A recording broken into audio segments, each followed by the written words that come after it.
Inflation has impacted many areas of our lives, such as gas, home, and grocery prices, but it has also impacted the cost of dating.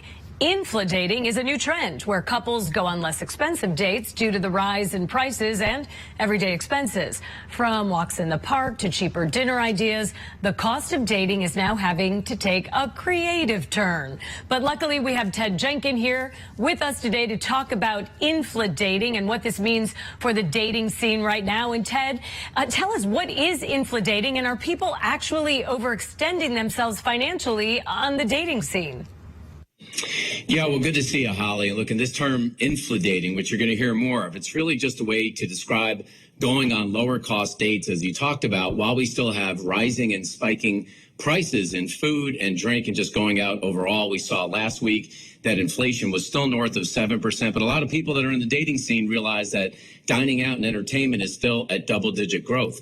What's interesting is that 22% of all millennials right now say dating is making me broke, and 85% of all millennials right now are saying, you know what, it's okay to go on a lower cost date. It's costing the average person more than $100 a night to go out, and it's costing the average dater more than $3,000 across America over the course of a year in their budget, and in urban areas that can be double or triple. So it's expensive right now for dating, with inflation being high.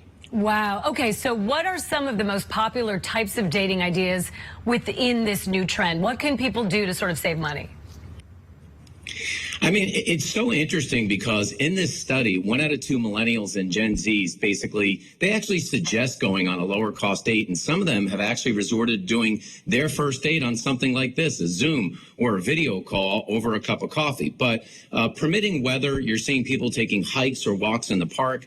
You're seeing people going to farmers markets. They're going to free concerts or free art museums. They're having a cup of coffee at a local coffee shop. A lot of people now are swapping out dinner for breakfast or brunch because it's a little bit cheaper, and people are actually trying their hand at dive bars as well. It's not an end-all be-all list, but people are trying to find a way to stretch their dollar in their wallets while they go out and date.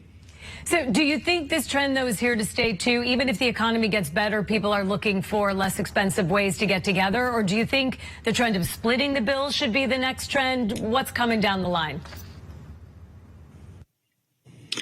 Well, I think it's probably proper protocol before the date that you should decide who's going to pay for it. Either tell your date, I'm going to pay for the date, or ask them if they're willing to split the tab. But I do think the trend will be here to stay for a while. But unfortunately, when you look at social media, so many people lead their lives on social media like they're having the life of Riley with their money. You shouldn't be afraid to tell people you're just budget strapped right now. And I wouldn't worry about being seen as a cheap date overall. Look, if the price tag is the most important part of your date, you might have to question where the relationship is headed in the long term, especially if money's the only reason that you're dating.